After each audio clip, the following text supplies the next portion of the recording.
नमस्कार, प्रणाम आंगनवाड़ी सेविका, सहायिका, मिनी बहनों। एक बार फिर से आप लोग का बेहद इंफॉर्मेटिव वीडियो में स्वागत करते हैं। तो आज 2026 में सुप्रीम कोर्ट का नया आदेश जारी हो चुका है। क्या आशा आंगनवाड़ी सेविका सहायिका के लिए बड़ा हो सकता है सुप्रीम कोर्ट का एक बार फिर से 2026 में नई जो कि आदेश जारी हो चुकी है। यहाँ पे आर्टिकल में साफ तौर पे आप लोग को लिखा हुआ दिखाई दे रहा है।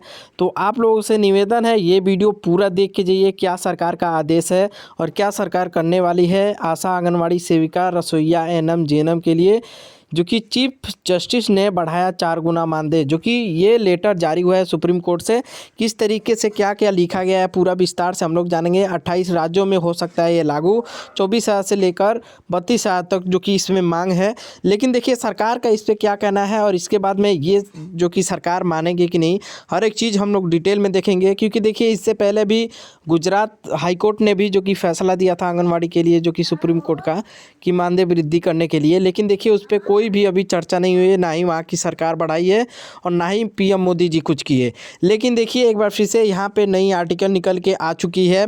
ये वाला आर्टिकल आप लोग बढ़िया तरीके से देख लीजिए पूरा वीडियो, क्या क्या इसमें लिखा गया है पूरा वीडियो देख के जाइए। अभी तक वीडियो को लाइक का बटन नहीं दबाया है तो जल्दी से जल्दी लाइक कर लीजिए। उससे आप लोग को बेहद इंफॉर्मेटिव वीडियो जो भी आती रहेगी तुरंत से तुरंत मिल जाएगी। आप लोग लाइक करके देखें। पहले आप सभी सेविकाओं सहायिकाओं से ये रिक्वेस्ट है कि जितना हो सके इस वीडियो को लाइक जरूर कीजिएगा।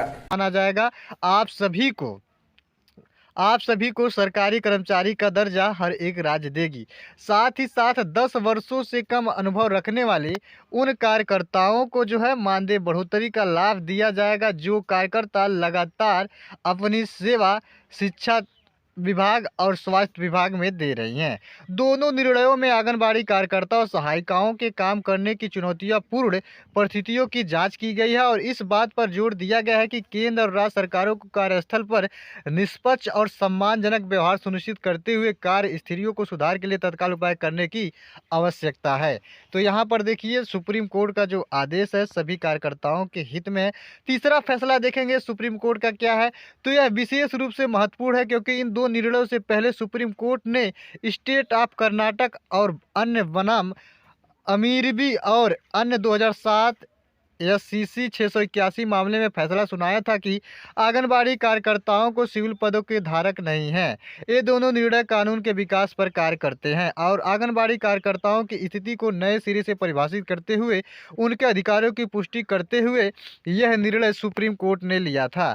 आज के डेट में आप देखेंगे तो सुप्रीम कोर्ट का जो आदेश है सभी कार्यकर्ताओं को, चाहे आप संविदा कर्मचारी हो या आउटसोर्स कर्मचारी हो, वेतन भोगी हो, अंशकालिक हो, ठेका प्रथा के कर्मचारी हो, यानी किसी भी पद पे अगर आप काम कर रहे हैं तो आप सभी कार्यकर्ताओं के लिए जो है समान काम के बदले समान मानदेय देने का निर्णय सुप्रीम कोर्ट ने दिया है। आगे देखेंगे कि विकास पर मंच करते हुए आंगनबाड़ी कार्यकर्ताओं की स्थिति को नए सिरे से परिभाषित करते हुए उनके अधिकारों की पुष्टि किया है और इन निर्णयों का उनके प्रभाव का अध्ययन करना अत्यंत आवश्यक है।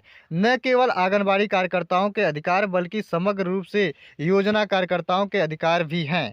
आगे देखेंगे कि आंगनबाड़ी प्रणाली और आंगनबाड़ी कार्यकर्ता सहायिकाओं की भूमिका, यहाँ पर देखिए क्या क्या भूमिका है उसे भी सुप्रीम कोर्ट के द्वारा बखान किया गया है। जहाँ पर देखेंगे कि सर्वोच्च न्यायालय ने गर्भवती महिला, स्तनपान कराने वाली माता और 6 महीने से 6 वर्ष की आयु के बच्चे को पोषण संबंधित सहायता प्राप्त करने के राज्य और वैधानिक दायित्व को निर्वहन के आंगनबाड़ी कार्यकर्ताओं द्वारा निभाई जाने वाली आवश्यक भूमिका को मान्यता दी है। तो सुप्रीम कोर्ट के द्वारा देखेंगे कि आप सभी कार्यकर्ताओं को जो है मान्यताएं दे दी गई हैं। 60 वर्ष तक आप सभी को नौकरी से कोई भी रिटायर्ड नहीं कर पाएगा और ये अभी स्वीकार किया गया है कि आंगनबाड़ी कार्यकर्ता व सहायिका इन आंगनबाड़ियों के कामकाज का केंद्र है। न्यायालय ने कहा है कि वे अग्रणी महिला कार्यकर्ता है जो ICDS की रीढ़ हैं और ये कार्यकर्ता व्यापक कार्यकर्ताओं का निर्वाह करते हैं जिन्हें लाभार्थियों की पहचान करना, पौष्टिक भोजन पकाना, लाभार्थियों को स्वास्थ्य भोजन परोसना, 3 से 6 वर्ष की आयु के बच्चे के लिए पूर्ण विद्यालय चलना और विभिन्न कारणों से नियमित रूप से घर घर जाकर सहायता करना शामिल है। न्यायालय ने आंगनबाड़ी कार्यकर्ता और सहायिकाओं की जिम्मेदारियों में वृद्धि पर भी ध्यान दिया है, जिसमें आवश्यक सेवा प्रदान करना, सामुदायिक समूहों के महिला संगठनों के महिला मंडलों के साथ जुड़ना और विभिन्न सेवाओं का समय पहले आप सभी सेविकाओं सहायिकाओं से ये रिक्वेस्ट है कि जितना हो सके इस वीडियो को लाइक जरूर कीजिएगा। समन्वय सुनिश्चित करना शामिल है। साथ ही साथ देखेंगे कि उन्हें सर्वेक्षण करना, छोटी बचत को बढ़ावा देना, स्वास्थ्य सेवा प्रदान करना, समूह बीमा योजना को सुगम बनाना, अनौपचारिक शिक्षा प्रदान करना और जैसे कोविड-19 महामारी से निपटने के लिए भी उनकी महत्वपूर्ण भूमिका अतिरिक्त जिम्मेदारियों को सौंपी गई थी।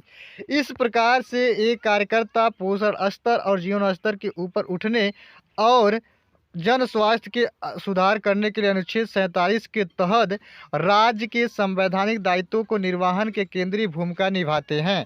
न्यायालय ने गौर किया कि राष्ट्रीय खाद्य सुरक्षा अधिनियम, यहाँ पर देखिए कि सर्वोच्च न्यायालय ने क्या ध्यान दिया है कि राष्ट्रीय खाद्य सुरक्षा अधिनियम 2013 के आने की खाद्य सुरक्षा के मुद्दे को संबोधित करने के कल्याणकारी दृष्टिकोण में बदलाव आया है और यह अधिकारित दृष्टिकोण के परिवर्तित हो गया है, जिसमें आंगनबाड़ी केंद्र को अधिनियम के तहत वैधानिक रूप से मान्यताएं दी गई हैं और गर्भवती महिला, स्तनपान कराने वाली माताओं को 6 महीने से 6 वर्ष की आयु वर्ग के बच्चों को पोषण संबंधित सहायता के हकदार होने का प्रावधान किया गया है। इसके अतिरिक्त आप लोग देखेंगे कि आप आगे क्या देखने को मिलेगा। इसके अतिरिक्त उपर्युक्त कार्यों को अतिरिक्त आंगनबाड़ी केंद्रों का दायित्व है कि वे 3 से 6 वर्ष की आयु वर्ग के बच्चों की पूर्व प्राथमिक विद्यालय को संचालित करेंगी। तो देखिए यहाँ पर सुप्रीम कोर्ट के द्वारा जो फैसला लिया गया है आप सभी कार्यकर्ताओं के हित में, वह अब तक का सबसे बड़ा और ऐतिहासिक फैसला देखने को मिला है। आगे आप देखेंगे कि संचालित करे ताकि शिक्षा का अधिकार अधिनियम 2009 के अंतर्गत पूर्व विद्यालय शिक्षा के प्रावधान को प्रभावी बनाया जा सके। आंगनबाड़ी केंद्रों का प्रबंधन करने वाली आंगनबाड़ी कार्यकर्ता और सहायिकाओं को भी यह भी कर्तव्य है कि वे पूर्व विद्यालयों को देखा रेख करते रहें। तो देखिए यहाँ पर आप सभी कार्यकर्ता, चाहे आप आशा कार्यकर्ता हों, आंगनबाड़ी हों, आंगनबाड़ी सेविका हों, एएनएम, जीएनएम किसी भी पद पे कार्य कर रहे हों, तो आप सभी कार्यकर्ताओं के लिए आज सर्वोच्च न्यायालय से बड़ा फैसला लिया गया है, जिसमें सभी कार्यकर्ताओं को समान काम के बदले समान मानदेय देने का निर्णय लिया गया है। सुप्रीम कोर्ट के द्वारा बताया गया है कि एएनएम और जीएनएम कार्यकर्ता जो स्वास्थ्य विभाग के रीढ़ के रूप में काम करती हैं, तो उन सभी कार्यकर्ताओं का जो मानदेय होने वाला है वह 25,000 रुपये से लेकर के 40,000 रुपये तक प्रतिमाह होगा। साथ में इनको दिया जाएगा प्रोत्साहन राशि 1,500 रुपये से लेकर के 3,000 रुपये तक प्रोत्साहन राशि प्रतिमाह दिए जाएंगे। इसके अतिरिक्त दिया जाएगा एएनएम कार्यकर्ताओं को यात्रा भत्ता, तो वहीं जीएनएम कार्यकर्ताओं को मकान भत्ते का लाभ दिया जाएगा। साथ ही साथ सुप्रीम कोर्ट के द्वारा यह भी फैसला लिया गया है कि सभी कार्यकर्ताओं को उनकी परफॉर्मेंस के आधार पर बोनस भी दिया जाए। तो अब हर एक राज्य सभी कार्यकर्ताओं को बोनस भी देगी। सुप्रीम कोर्ट का फैसला है, पूरे 28 राज्यों में लागू होगा। उम्मीद करता हूं वीडियो पसंद आया होगा। अगर वीडियो पसंद आया हो तो चैनल को लाइक और सब्सक्राइब करके बेल आइकन जरूर दबाइए। धन्यवाद।